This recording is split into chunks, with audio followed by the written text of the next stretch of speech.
முருகன் நம்மளோட கடன், நம்மளை செல்வ வளத்தை பெருக்கக்கூடிய கடவுள், நம்மளுடைய வறுமையை நீக்கக்கூடிய கடவுள்.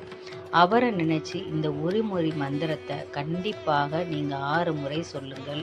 உங்களுடைய கடன் பிரச்சனை முழுவதுமாக மெதுமெதுவாக குறைந்து உங்களுக்கு சகல ஐஸ்வர்யமும் முருகன் அருளால் கிடைக்கும்.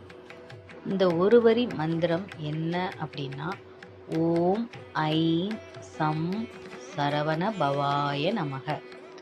ஓம் ஐம் சம் சரவண பவாய நமக.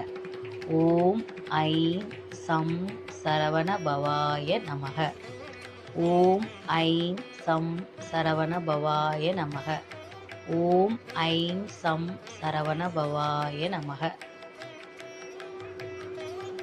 மந்திரத்தை சொல்றதுக்கு பெரிய ப்ரொசீஜர் எதுவும் கிடையாது. முருகனை மனசார நினைச்சு